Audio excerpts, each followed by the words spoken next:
Hello. Today in our lesson we will try to explain the topic of calculating equivalent resistance in series and parallel circuits. Okay. First of all, we will talk about the reasoning of why would we like to calculate the equivalent resistance, and then we are going to tell you a little bit about how we are going to calculate equivalent resistance in both of these circuits, and third we'll do some simple example of calculating equivalent resistance.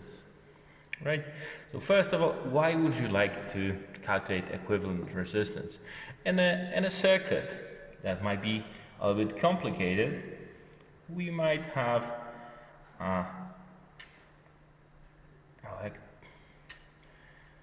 electromotor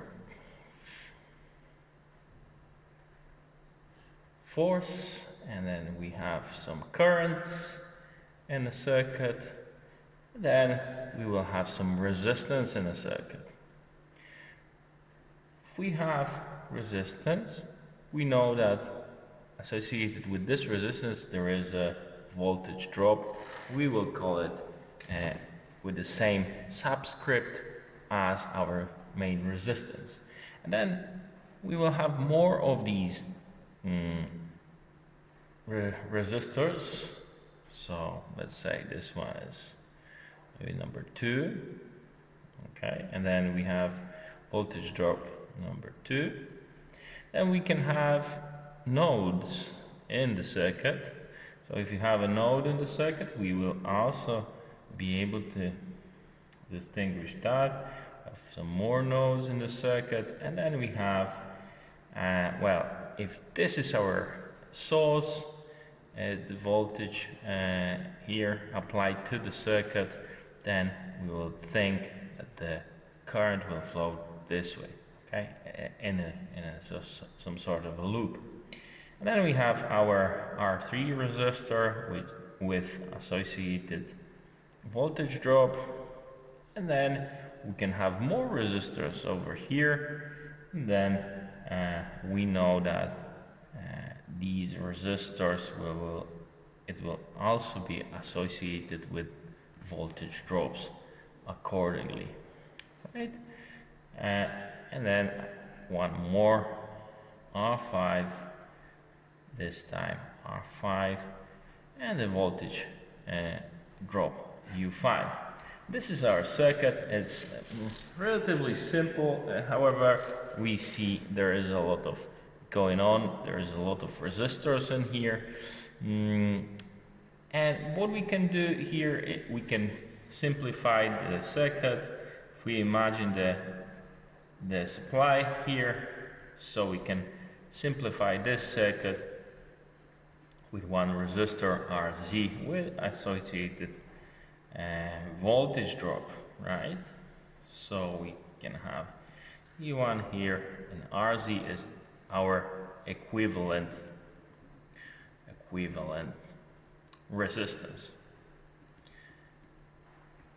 Okay, so this is our main scenario today, and we see, well, we can simplify it a little bit if you can redraw it. If you redraw it simply, so you're gonna have one R1 here, and then we're gonna have another one R2, right? Then we're gonna have the parallel circuit. So these ones are in series. This is R4, this is our R3 resistor, and then we have another R5 in here. If we simplify it this way, we can basically say, well, we know what's going on. We have some series and parallel resistors. Okay, so let's go and try to solve this problem. But first, I'm going to show you what we can do with the resistance when we have two resistors in parallel.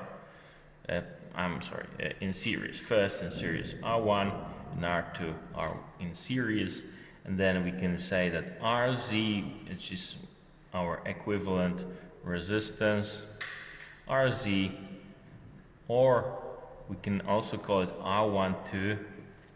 It will be simply a sum of these two, R1 plus R2. This is in series.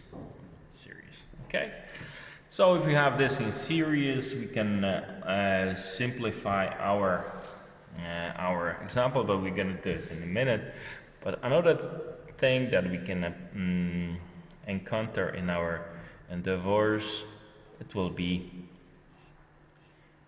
two resistors in parallel. This one will be, let's say, R3, and this one will be R45. This is related to our example. So we know that equivalent resistance in parallel circuits, equivalent resistance, and we know that equivalent resistance in our parallel circuits will be a little bit different. It's not a sum, it will be a sum of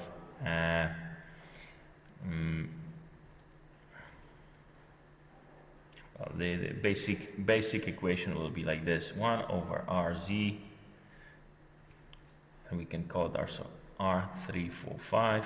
1 over RZ is equal to 1 over R345, which is equal to sum of negatives. No, it's not negatives, it's a different word. I'm going to find out that word in a minute. 1 over R3 plus 1 over R45, and this is our main equation in here. So this is in parallel. So if and then I will explain a little bit why we like this simplification, because doing this simplification is relatively quick, and we can also find out the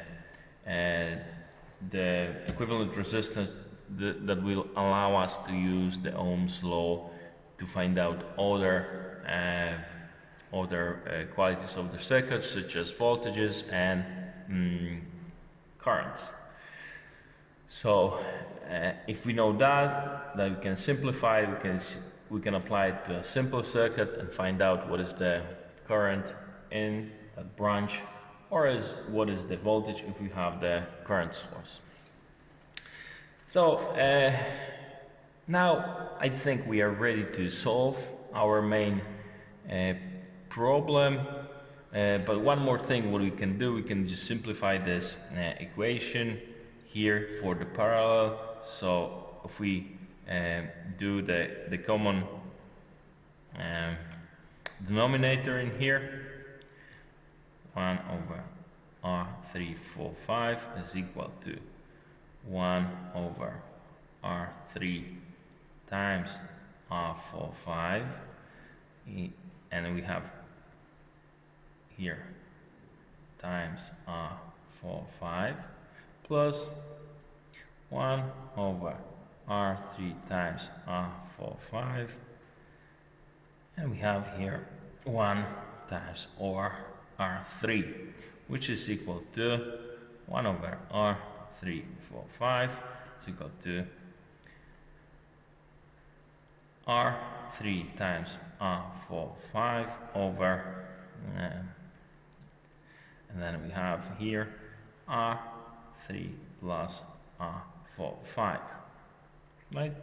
So if we know that, we can also say that R345 is equal to R3 times R45 over R3 plus R45. Okay, and this is another equation that we can have here.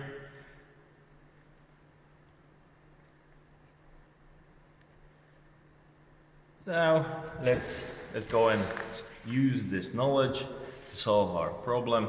So first of all, let's take some values let's assume some values for our example. Values R1, R2, R3, R4, R5, and let's go for the easy ones. 1, 2, 3, 4, 5. Okay, and then let's assume our voltage here in the circuit will be 24 volts DC. That's the standard voltages for the control circuits and the machinery control systems. And what next? Let's go and simplify it. So if we remember this simplification here, so we can say R1 2 is equal to R1 plus R2, which is equal to 3 ohms. R4 5 is equal to R4 plus R5, which is equal to 9 ohms. And then we can say that we have the series in here and parallel in here. So let's solve the parallel one using the main equation that I have given here. Okay. Right. Let's go for this one. So 1 over R3, 4, 5 is equal to 1 over 3 plus 1 over R for 5 is 9, okay, which is equal to, and we take the common denominator, which will be 9, 3 plus 1, okay, so it's 4 over 9, so R3, 4, 5 is equal to 9 over 4 ohm. Okay, so now we know what is this thing, and we need to do another series. So RZ, which is equal to R1, 2, 3, 4, 5, is equal to 3 ohms. I'm sorry, let's do it simple way. R1, 2 plus R3, 4, 5, which is equal to 3 plus 9 over 4 ohms. Okay, we don't know this is 1 and 2 and a quarter, 2 and a quarter, so 3 plus 12, 225, which is equal to 525 ohm. So this is the equivalent resistance of our circuit. So now we can simplify it with one resistor, 525 ohm, and then knowing that our voltage here is 24 volts, we can find out the current here. Our current will be, obviously using the Ohm's law, U equal IR. I is equal to U over R, and then U is 24, R 525. So we know it's going to be 4. So this will be 10 and a half and 10 and a half, so it's 21 and 3 over 525. So we have 4 and 3 over 525 ohm. Amperes. That's our current. That's our current here.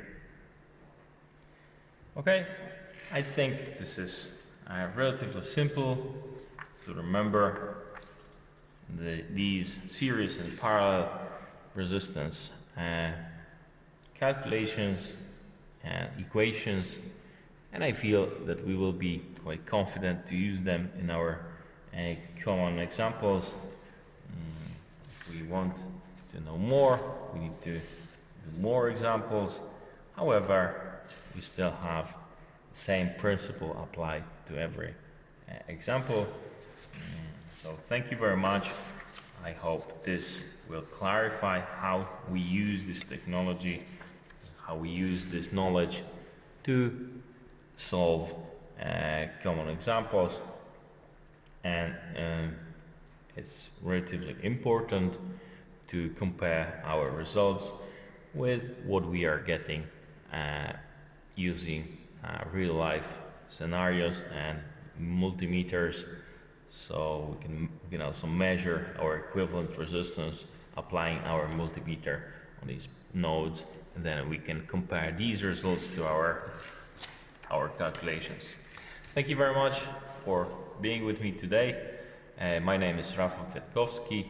I was your teacher today in calculating equivalent resistance in series and parallel circuits. Thank you very much.